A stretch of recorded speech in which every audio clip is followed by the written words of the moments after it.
무엇을 준비하면 될까요? 라는 생각을 할 수 있습니다. 여러분, 민법은 뭐로 구성되어 있습니까? 네, 맞습니다. 법조문이죠. 근데 법조문은 도대체 어떤 역할을 하는 걸까요? 어떤 분쟁이 생겼을 때 그 분쟁을 해결해주는 역할을 해주는 거죠. 그럼 그것들을 보통 뭐로서 우리가 맞닥뜨리게 될까요? 판례로서 보게 되는 겁니다. 실제 여러분 수험적으로나 그리고는 실제 일상생활에서 중요한 것은 법조문이 아닌 판례죠. 그럼 이런 생각할 수 있습니다. 전체 민법 문제 중에서 70%가 판례 문제거든요. 그러면 선생님, 판례만 공부하면 되지 않겠습니까? 라는 말씀을 하실지 모르겠습니다. 하지만 여러분, 판례를 이해하기 위해서는 그 판례의 기준이 되었던 뭐를 알아야 될까요? 맞습니다. 법조문을 알아야 되는 거죠. 그럼 법조문은 또 뭘 알아야 제대로 이해할 수 있을까요? 법률 이론과 법학 용어들입니다. 이런 것들이 베이스가 돼야 비로소 여러분께서 제대로 된 판례 공부를 해볼 수가 있게 된 거죠. 따라서 기본점께서는 뭘 공부하셔야 된다? 민법 기본 사용 용어라든지 개념들을 습득할 필요가 있습니다. 그런다면은 그걸 바탕으로 조문들을 그리고 그 조문과 이론이 연결된 판례문들을 좀 정리해 볼 필요가 있게 된 겁니다.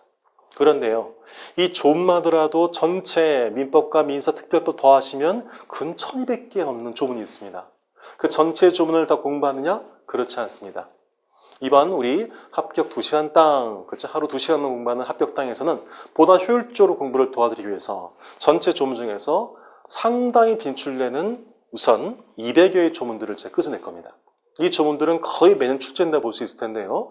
이 조문만 아시더라도 전체 여러분께서 아셔야 될 조문의 80%를 아시는 겁니다.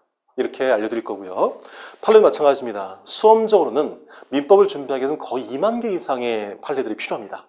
그 중에서 제가 핵심적 판례, 빈출된 판례 500여 개를 끄집을 겁니다. 실제 우리 공인 중개사 시험 특징은 판례나 조문이든 간에 출제됐던 것들이 상당히 자주 출제되고 있는 그런 특성을 가지고 있습니다. 보통은 해를 걸러서 같은 지문이 나온 경우가 많은데요. 보통 다른 시험에서는 우리 시험에서는 같은 지문인과 판례 등등이 매년 출제된 경우가 종종 있습니다. 그만큼 한 번 나왔던 문제들이 자꾸 반복되는 것이 많은 시험이기 때문이라는 거죠. 그런 특성을 가지고 있습니다. 따라서 그 판례 중에서 전체 중에서 핵심 판례 몇 개? 500개. 따라서 전체 700여 문장을 제대로 파악하시면 얼추 어른께서 6, 70점 이상 자체를 보상받을 수 있도록 이렇게 도와드릴 겁니다.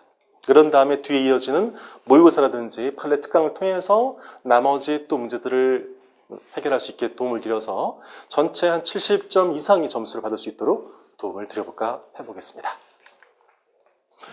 자, 세 번째 하루 2시간 합격당 도대체 어떻게 진행되나요? 라고 궁금증을 가질 수 있을 것 같습니다. 자, 우선요, 이 합격당, 이 2시간 합격당은요, 모든 강의가 30분 정도 내외로서 구성될 겁니다.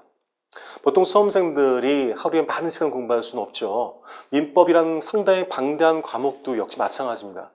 집중적인 공부가 필요함에 불구하고 하루에 하루치의 강의를 소화할 수 있는 그런 시간이 만족되지 않기 때문에 아예 공부를 포기한 경우도 많죠. 따라서 제가 모든 강의를 보통 30분 정도 내외로 찍어서 여러분께서 출퇴근이라든지 쉬는 시간 잠깐씩 보시더라도 그 한 챕터를 보게 되면 이해가 끝낼 수 있도록 도와드리겠습니다. 그래서 이렇게 유기적으로 머릿속에서 민법 내용이 오갈 수 있도록 정리를 도와드릴까 합니다.